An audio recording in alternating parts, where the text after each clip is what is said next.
Good morning again. It's so nice I think it's always fun that when we first start with our very first song, I don't know if Caden feels the same way or not, but there's about 3 people in here, and then by the time I get up, I get to see all of your beautiful faces. So it's so fun.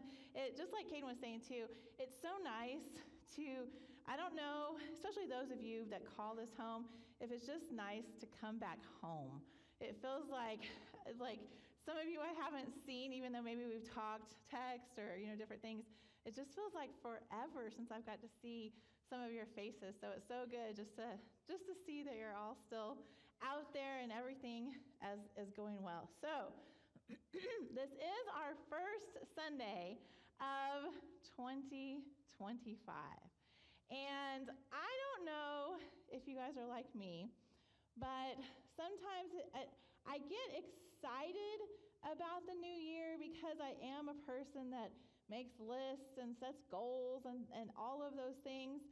But as long as you still had electricity and everything was okay in your home, it was nice to kind of take a little pause over this week just to take a breath. We have one of our children are home from school, and so just to we have an adult child home from school. I do feel for those of you who had your other elementary children from home, that might not have been the same pause that you needed.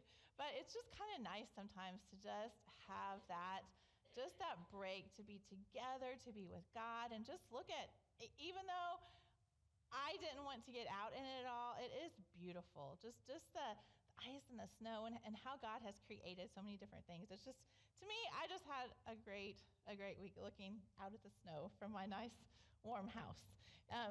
So we are starting the new year.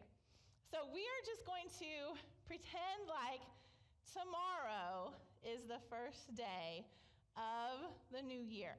So all those goals that you set, all those ideas that you already had, we're just going to start over tomorrow because we have to get back to the real world. Now, I've got a couple different pictures up here for you to see maybe what kind of person you are. I mean, if you'll pull up that first one for us. So some of you may think like this, that you can't break a New Year's resolution if you don't make one. So we just don't set any goals. We just think, nope, it's just going to be the same as always. I don't have to worry about it if I don't start it.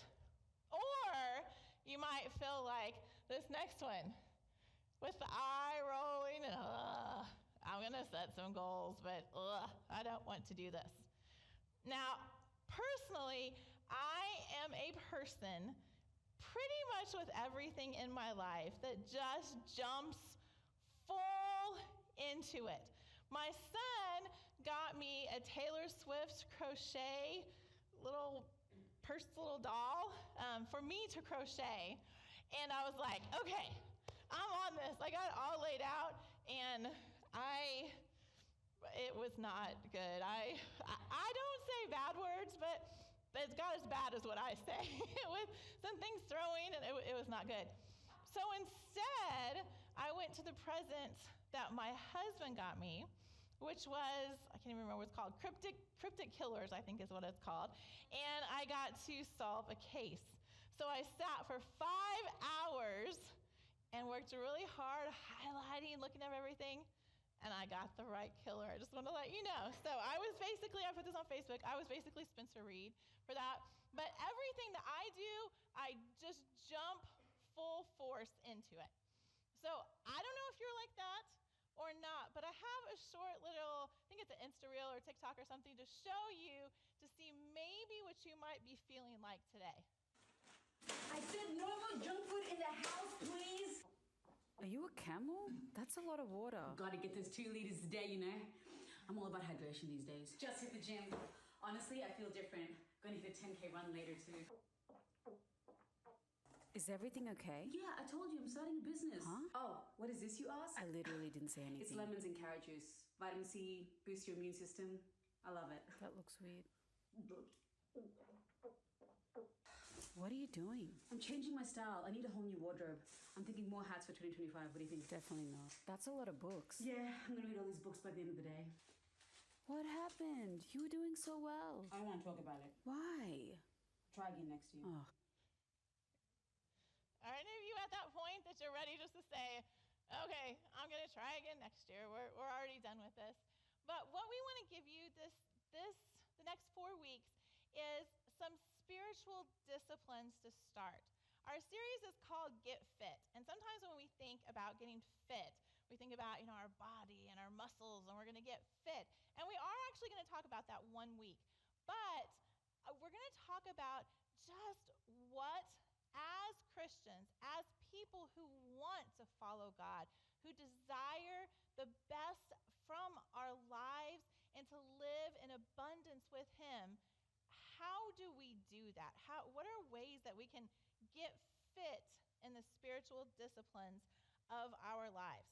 So we're going to be talking about time, about trusting others in relationships, about our temple, which is our body, and then we're going to be talking about the treasures that He's given us. So over the next 4 weeks, we're going to look at each one of these.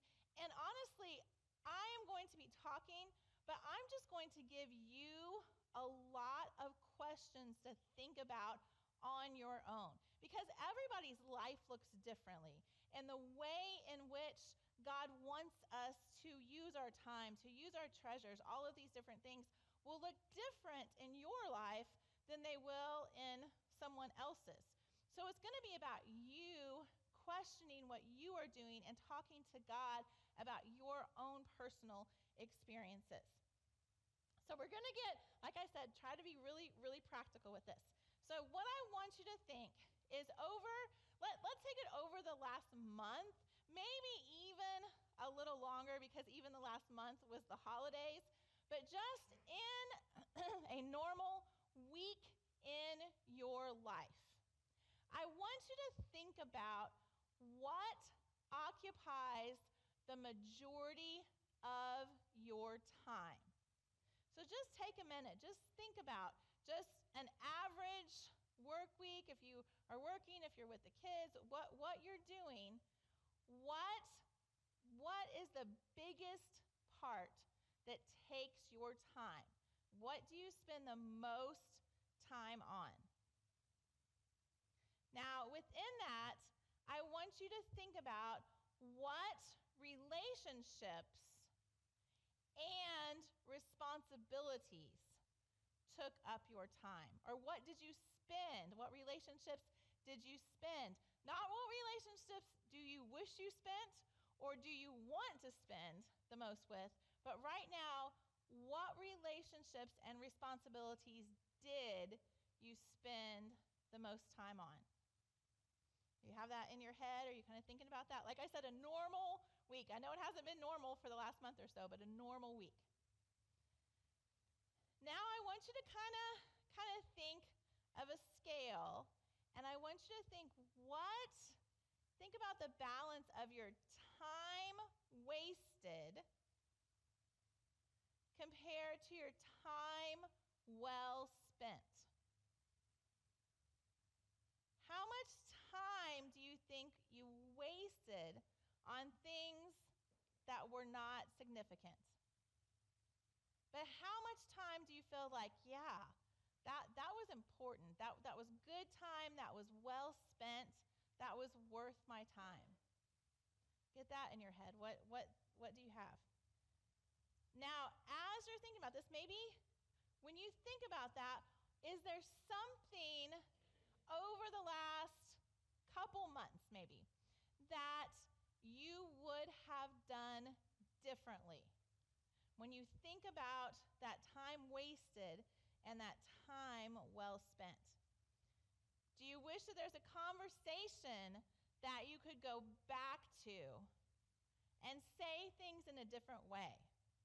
And I don't mean say things in a different way like when you get in an argument with someone and then you take a shower and you redo that argument in the shower and think about all the good things you could have said. That's not what I mean. I mean, what kind of conversation maybe should you have had that you avoided, or someone that you didn't listen to in the way in which you feel like you should have listened to them? Is there a priority that maybe you realized kind of took precedence over other things that didn't really need to? Is there a relationship that you wish that you would have renewed over the last, a lot of us spent part of last month with family. So maybe there was a relationship that you wish was a little bit better, that you want to spend some time on that.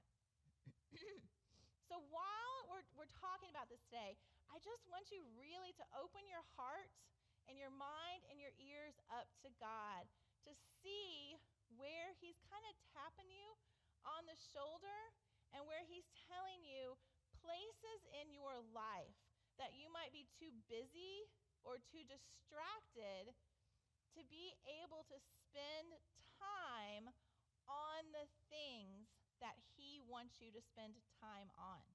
And like I said, this is going to be different for every person because I really believe that God has all of us here for a purpose.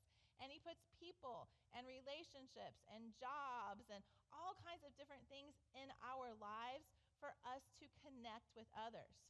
So the way that God is prompting me to spend my time is going to be different than the way some of you are being prompted to spend your time. So just take time today as I'm talking just to listen and think about that and let God talk to you through that. Your priority of time is formed and reflected in your spiritual rhythms and practices. So your rhythms and practices. So this is something daily. We talked about how these are spiritual disciplines. So as we look at this is something that we can't just say today, oh, God's tapping me on the shoulder about this. And so I'm going to think about this today, and maybe I'll do it tomorrow. No, this is something that over time, that each day that we need to continually think about and make it a practice and a rhythm in our life to follow his promptings. Now, from the earliest days of Christian history, if you read very much about the New Testament or even just the time period when that was going on, believers have developed this way of structuring our time that helps us focus on our beliefs. We have a rhythm to our Christian calendar. We have Advent, we have Christmas, we have Epiphany, we have Lent, Easter, Pentecost, All Saints Day. We have these different holiday kind of things that help us remember what has happened in our faith. We have a rhythm of seasons, especially here where we're at in Indiana. We have this rhythm of seasons that kind of changes to help us get that order of where we are in time. Even the Christian week focuses on the joy of creation. When God created the world, he worked for 6 days. He created for 6 days. And then on that 7th day, that was his day of rest. And that's how we're made also. We're made to work for 6 days, to pursue for 6 days, and then take the 7th day, which we see as Sunday, to come to worship, to rest, to be with him. And we're going to be talking about that rest a little bit later because I know that that's something that a lot of us struggle with, but that is something that's really important. So just the whole idea of how we are structured and even how our faith has been structured shows that idea of those rhythms and that time that we need. The early church even practiced an ordered prayer life. In Psalm 119, 164, it reads, 7 times each day I stop and shout praises for the way you keep everything running at night, running right. Prime was their very first prayer in the morning. Then they had matins for the earlier morning. Then terce, sext, and none for the 3rd, 6th, and 9th hours. Vespers in the evening, and compline just before bed. And for some of us, we think, we got to get up and go to church on Sunday morning once a week. But they had all of these. Now, sometimes that's not necessarily something that as evangelical churches that we necessarily practice that, but there are still a lot of Catholic, Orthodox, Anglican, Lutheran, some of those churches still practice those 7 different times a day that they're praying. For us, we see it kind of more as our daily quiet time. If you've heard that, your time alone with God, your time to read the Bible, your time to pray, that daily time with him is set in our schedule. Time is the most precious currency that you are ever going to be given. We can't ever get time back. So we have to look closely at how we spend it, because once we spend that time, it's gone forever.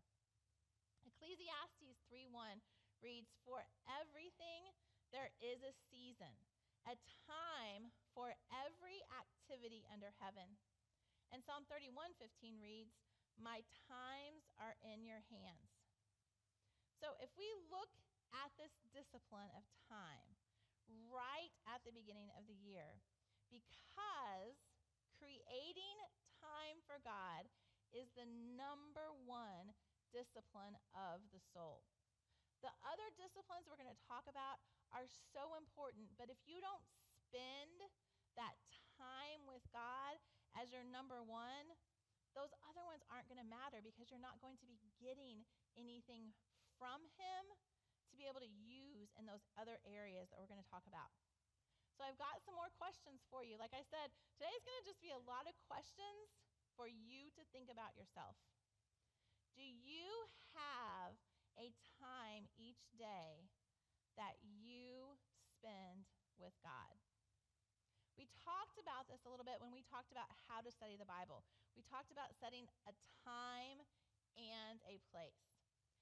I understand right now, I am a 50-year-old woman who has a job that I control my schedule. All of my children are out of my house. So for me to tell you to set a time each day away to be able to be alone with God, it's easy for me. I mean, there's no other way to say that. I recognize that. But when I had little kids, I look around to a lot of you that have younger kids, that have jobs, that have things going on. It does not mean it is any more less important than it is for me. It just means it's going to look different. And if you believe it's important, you will find a spot to do it, a way to do it. It might be some fingers sticking under the bathroom door while you're trying to listen to the Bible as you get ready in the morning. Who knows? But if it's important, and because God wants that time with you, he will, if you are looking for space in your day, he will show you space in your day that you can do that. So think about that. When do you? When can you say no to all those other intrusions that come in so you can say yes to God?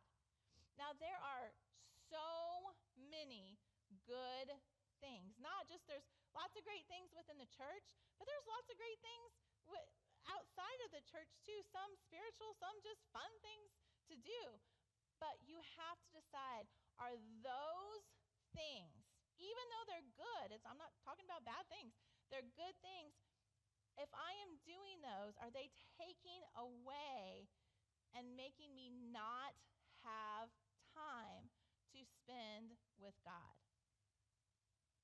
Now, we have, as a staff, Caden and Stacy, Mark and I all have, we are on salary, so we kind of work all the time, but we each have a day that is our Sabbath, and we have set that apart. We had to force, I don't see her in here right now because she's probably helping, but we had to force Stacy, our next gen pastor, to do this. But we set a day away, and we are really big on making sure that we know what day, because we don't want to interrupt that day. For example, Stacy has her Sabbath on Tuesdays. Mark and I have our Sabbath on Fridays. So we are very careful. If I have something that I need to remember, that I need to tell Stacy or need her to do, I will email her instead of texting her, because I don't want to interrupt her Sabbath day. So if you have that time set apart, you might need the people in your life to help you with that. You might need to say, hey, I am taking 10 minutes right before lunch, or I'm taking, whatever time it is, set apart from God. Set apart for God, not from God. Set apart for God. Can you help me with this? Can you please, have the kids? Can you not text me during this time? Can you make sure that I can do this? So sometimes it does take your village to help you be able to do that. So let people know that that's what you're doing. Let people help you be able to do that. And we reorder our lives. Think about it. If you think about the people in your life, the relationships you have, the responsibilities you have, because there are things that we just have to do. I mean, we don't have a choice in some of them, but we can choose the order that we put them in.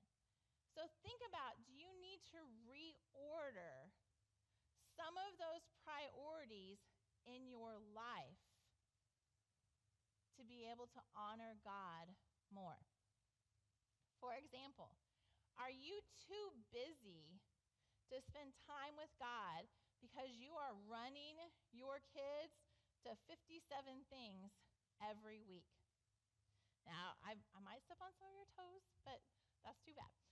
Because I am going to tell you, your kids are incredibly important. My kids, I have 3 kids, incredibly important. But they are going to remember you and your time with God and the way you treat them because of that time that you have spent with them, more than they are going to remember their dance competitions, their soccer games. My kids were all in activities. So I am not in any way saying, stay home all the time, don't let your kids do anything like that. But think about it. Think about, am I running so crazy around everywhere that it is not allowing me that space to spend with God? So then I'm not very nice to my kids. I'm stressed. I don't have that time because I am taking them everywhere.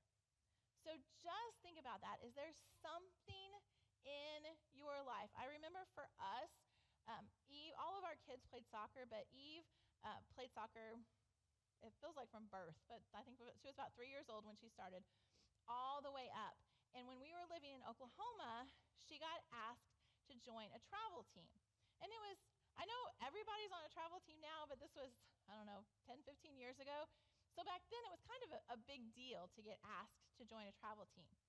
And for us, the travel team was actually in Tulsa, which was about 45 minutes away for us. And so we would have had to drive her down there twice a week for practices. We would have had to, some weekends be gone for church. At that time, Mark was a pastor and I was a teacher, so we technically could have done that. I could have taken her on the weekends and things, and we prayed about it, we talked about it, and she actually came to us and didn't want to do it. She said, I want to hang out with my friends. I just want to, do things. And so for us, it's been so good because she got the chance to grow up in church and see us make those priorities. And then our younger children got to see the same things. They knew that was something in our house that happened, that we made church a priority. We made our times together a priority. We made our times with God a priority. So think about that, especially those of you that have little children that aren't really into that yet. Just think about that. Of course, you want to give them things. If they have something that they love and they enjoy, you want to give them the chance to be able to do that. But they don't need to do 50 things. You don't need to have every night that you're running around like crazy. So just take time to rethink that. Is that one of the reasons that I am so busy? Is because I'm running my kids? Or maybe myself, I look around, some of you that don't have kids, am I doing that to myself? Am I involved in so many different things that I don't have time to just be with God?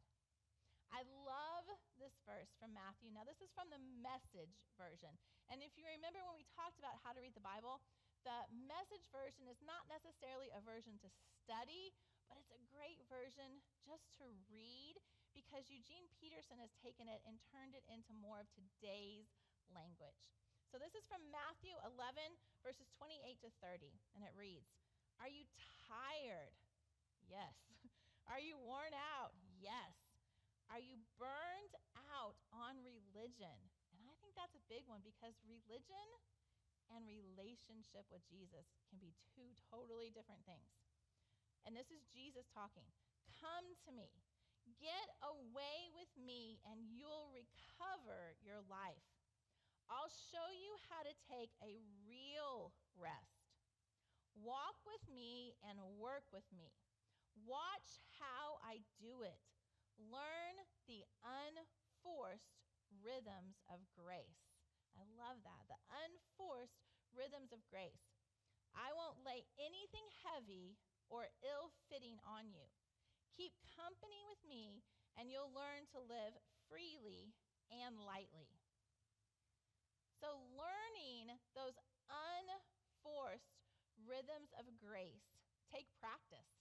Because in our society, we try to maximize every single moment of every single day. I have a husband and a daughter who watch every video, every TikTok, and listen to books on 2 speed, just so it'll get done faster. Now, I listen on 1.5 speed because I like to read more books, but everything is just fast, fast, fast all the time. We try to get everything in. We make a list all of the time. And I was thinking, as I was studying, I used to be a teacher before I became a pastor, and I taught elementary. And so I remember in my elementary class, I would have my lesson plans, that I would do in advance. And then every morning, I would keep a notebook that would literally be minute by minute. It would be 10-minute blocks. Everything I was doing, what my transitions looked like, what kids I was going to pull, what I was going to do, minute by minute, and check that off as I went to make sure that I got the most of my time. We sometimes have our days so full that we drop into bed at the end of the night and we think, what did I even do today? Did I get anything that really is important accomplished today? Maybe I got a lot of tasks done, but did I really do anything that made any difference today? And so when we think about those unforced rhythms of grace, it takes practice to slow down for a moment, to think about what we're doing, to think about what should be priority, what should be important. When we're talking to somebody, listen to them. Don't think about the next 10 things that you need to be doing. Think about what they are saying, because God gave you that moment for a purpose. And the last thing we're going to look at is, where do we learn these unforced rhythms of grace? How do we know about them? Luke 5:16 reads, "Jesus often withdrew to lonely places and prayed." So we think about a prayer closet, a place that we can go. Now, when I was researching, I looked up, because this is what I do, on Pinterest and looked at prayer closets. I'm telling you, don't ever do that, because you will feel like a terrible person. Because there are people that have an actual literal closet, and they have, decorated it with all these Bible verses and have all of their which I'm a highlighter lover, but like highlighters and all their, their Bible, all their books, all of their little comfy things, and it just looks like the most amazing thing. I was gonna put some pictures up for you, but I didn't even want you to see them, because that is not, because honestly, this is probably the judgy part of me too. I'm like, those are great, but do you actually ever use them? Do you read the Bible in there? That is not what this is saying. It's not saying, because it says Jesus went off by himself. It's just saying, find a spot that you can be. Just that you can be. I have a green chair in my front room. That's kind of my spot that I can just be. Is there a place for those of you that have young kids? Like I said earlier, maybe it's the bathroom. That's not weird. It's just what it is. Is there a place that you can just be? Those of you that work in an office, if you're able to, are you able to go to your office just a little earlier when no one knows that you're there and have that as a place to be? Just find that place. Can you take a walk and have that as your place to be? But the only way that we can learn these rhythms, those questions that I ask you that are different for everyone, the only place that you can know the answers for yourself is to be with God, is to be there and let him tell you these things. Let him talk to you about these. In these times, read his word. That's how he talks to you. Pray. That's the conversation with him. And I think, honestly, I have trouble with this, but it's something that we have to do is just take a minute to reflect on what he's telling you. I can talk a lot. Those of you that know me, I can talk a lot, but sometimes we just need to be quiet. We just need to stop and say, okay, this is a conversation. What are you telling me? Let me reflect on what I've read. Let me reflect on what I feel like I'm hearing from you in prayer. So then, if we are all doing this throughout the week, then out of this space, out of this prayer closet, we enter into our community worship, and we share what each of us are learning in our personal spaces. Now, coming on Sunday mornings, and this one of the things I'm going to talk about is make this a priority this year. Coming to worship, coming to be with your church family is so important. Make this a priority. But I can never tell you, the worship can lead you to the feet of God. The worship can remind you of things. If Mark or I are preaching, or whoever is up here preaching, we can give you some ideas. We can give you some things. But we are not the ones that are going to bring you to God. We are not the ones that are going to strengthen your relationship. You need to be doing that every day throughout the week because it is personal. I don't know what God is telling you to do, what God is telling you to set your priorities at. I can tell you on Sunday, you need to talk to God about that, but I can't tell you what that is. So don't come to church thinking that whoever is speaking is going to be, hopefully God is speaking through me, but I'm not the voice of God to you. No one on this stage is the voice of God to you. God is the person that can change what is going on in your heart, what is going on in your mind, what is going on in your soul. No one else can do that. But if we're all doing that throughout the week, and then we come together to worship him, we can celebrate. We can talk about, hey, I read this week. Why don't you read this? Because I hear you struggling with this. Let me help you talk about this. We can help each other through the things that God is asking us to do. I'm going to ask Chelsea Breeden to come up here. She's going to help me. So as I was thinking about this, I was thinking, like I said earlier, it's easy for me to say that, I was telling, I think it was Ronnie today, I literally read like 4 hours a day. So I understand that my life is completely different than a lot of your lives right now. I'm in a different season, a different place. So I was thinking of Chelsea. You can go ahead and come up here. Chelsea, have you guys been going like 6 years? I was trying to think. Next month. That's right. Okay, next month will be 6 years that Chelsea and her husband Caleb have been coming here. And they've had, I would have said they had 2 beautiful daughters until this morning when one of their daughters yelled, "Go Cats," at me in her Wildcats t-shirt. So she is still beautiful. She just needs a different shirt. But they've had two children while they're here, 2 young children. And I know about 2 years ago, Chelsea and I, with another friend, read through the Bible together and met every week to discuss what was going on in our lives, what God was teaching us through that. And then this year now will be her 3rd year reading through the Bible, and she is going to be meeting with someone else who also has a young child weekly to talk through the Bible with. So there's some questions that are in your bulletin for you to think about yourself over this next week. But I wanted to ask these questions to Chelsea because she is like many of you. She has a lot going on, And I've really seen this in her life, her being able to do these spiritual disciplines, this idea of time, and I've seen her be able to, the way it's kind of changed her and the way you've been able to talk through different things. So, first question is, what is your current spiritual practice in relation to the Word of God?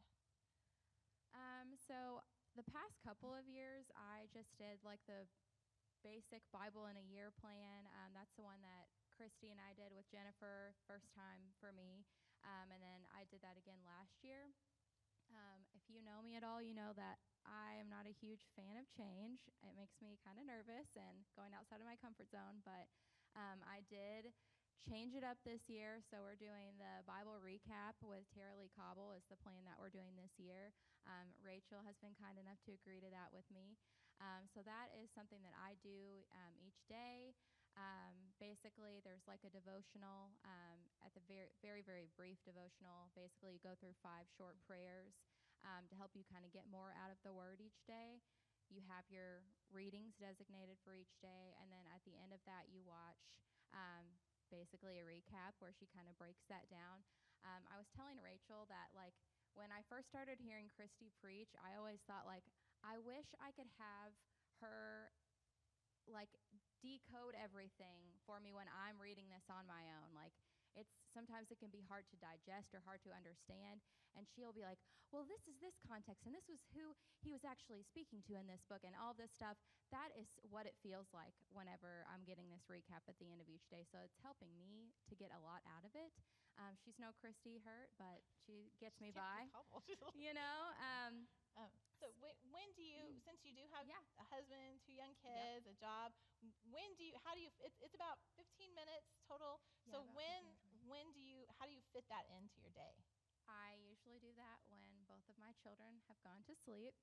So my husband is never going to shy away from an opportunity to go out in the garage and play some video games and have his own sanity time and time to decompress.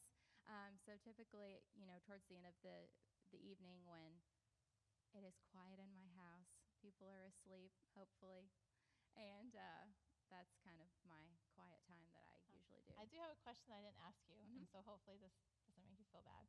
But I You're already know the fine. answer to it, so that's why I'm asking it. Okay. Have you ever gotten behind? Yeah, of it? absolutely. And I'm glad that you asked that because I had planned on talking about that.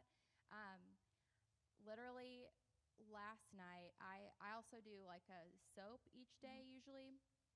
So I was behind on doing that part, and I think I may have been a day behind on one day, like you described a minute ago.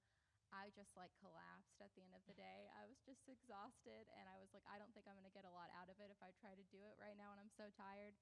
So I was catching up last night, and I was like, gosh, I was doing fine on my readings, but I haven't done soaps in a few days, and so I just, you know, carved out some time and made it priority last night while Caleb was having his own time. I asked for that kind because of we've talked about this decompressed. before, because I know sometimes if you're trying to do something like that and you miss a day or you miss a couple days and you're just like, oh, well, I'm not going to be able to do this. Yeah. It's totally, I don't know how to say, God still loves you. Like, it's not a checklist to him. He just wants to be with you. So if you miss a day, just do it the next day. It's not, it's nothing to get, to stop because you got out of your normal and I'll rhythm. be very real. I mean, towards the end of last year, and it's weird to say that now, but like December, there were a couple of weeks we had so much sickness with my kids. My dad was in the hospital. My Nana was in the hospital. We just had a lot of things going on in our family. And I can remember there was a time I think I looked at my app and I had not completed all of my readings for like 9 days. And I was like, oh gosh, I think that's like the longest it's ever been. And I got caught up. I did it. But there are times where you might just read the daily refresh, or you might just get a verse in or something. But for me, sometimes I do get behind, and that's just keeping it very real. So what's your current spiritual practice with prayer? So in our household, we typically will pray before every meal time, and then any sleep time. So if we're putting the girls down for a nap, if we're doing bedtime, I always see a lot of my daughter and or myself and my oldest daughter sometimes when she will sit down, and normally when I sit down, I say, "Has anyone prayed?" Because mom is usually the last one to sit at the table, right? And sometimes, Bella will say, "Has anybody prayed?" And I'm like, "Good for you, girl. Keep us on track." Or sometimes she'll see me bowing my head and kind of praying silent. She'll say, "Mom, I can't hear you. I want to hear you." And then sometimes she'll say, "I'll pray." And then she prays for Miss Brenda and Danny Go. So that's what that prayer looks like. But we're talking to Jesus, so it's okay. So what is your current practice just about just that reflection of just your relationships, your time? Like, how do you This have one time took to a little reflect? bit more thought for me. I think soap has been a good thing for me to not only like read the word, but if you go through that, you're making an observation about it. You're thinking about I'm how going to can pause you for just a second. Yeah. If you weren't here whenever we talked about how to read the Bible, SOAP is actually you just read whatever passages you're reading, and then it's the first one is you write the scripture that you read, you write an observation about it, you write an application to your life, and then you write a prayer about it. So when she's talking about SOAP, it's just kind of a journal about what you're doing. Yeah, thank you. So in following those steps inherently are going to be reflective, like what did I take away from this, how can I apply this, and then you're praying about it. So there are going to be times, I'm going through Job right now, and there are some times where that's kind of tough. I don't know how I feel about that. That doesn't make me feel good to read that. I don't understand why God did this or why God didn't do that. And there are going to be times where it can be tough to get through some things. And I know when we were meeting sometimes, Christy was like, "I already know you highlighted this all in red, Chelsea, and you're going to have thoughts and questions about this." But I think that it's okay. And one of those times where we're being reflective, I was talking to Rachel, like, I think God included all of Job basically saying, like, he's upset. He's not happy with how things are going with his life, and he's not happy with God in a lot of those instances. But God included all of that narrative in his word, because I think ultimately it's okay for you to not always feel like rainbows and sunshine whenever you read it, but you keep reading it, and hopefully things will get better on the back end. So And just I definitely think SOAP life group can be a good way to get like a fresh perspective on things. The way I read and interpret something might be very different from how Pastor Stacy might look at something. So like bouncing it off of, peers or your friends that you like know pretty well and respect and like hanging around one. So okay. And just the very last one, just because of all of this that you've been doing for the last 3 years, what are some words to describe just your soul and how you are feeling about? I came up with 3 words for that: work in progress. I definitely have. I think I usually struggle to I can come up with all of the criticisms and ways that I can be better. I'm not always great about coming up with things that I'm doing well at. Just that's my personality, I guess. I think I've come a long way with like prioritizing the time. When you asked me to do that years ago, I came up with 100 reasons why that wasn't going to work. How am I going to do that with young kids? Like you said, working full time, doing blah, blah, blah, blah, blah. And I ultimately decided that those were not coming from God, and that I could make it work. And so I think I've come away with like making time for that. But there are still things that I question, things that I don't understand. Maybe just becoming more comfortable with I'm not entitled to getting all of the answers. I don't get to understand everything. I like to have control and structure and all of these things, and I don't always get to have those things, and maybe that's okay. So Thank you so much for coming up. Thanks. So I just wanted to have somebody come up that I know that took some time for us because we're looking at time, but just that it is possible. And I know because I've seen Chelsea over the 3 years how that has changed her, how she's been able to work that into her life. And so 2 young kids, sorry, 2 young kids, and then having a husband and just full-time job, all of that, it is possible. And like we said, if you mess up, just start over. but looking at just God wants to be with us, and he wants to talk to you about the ways that you're spending your time and the things that you're spending your time on and the people that you're spending your time with. What is the most important? As we transition into our communion time, I've just got a video that will hopefully kind of help stir some of those things that God is talking to you about.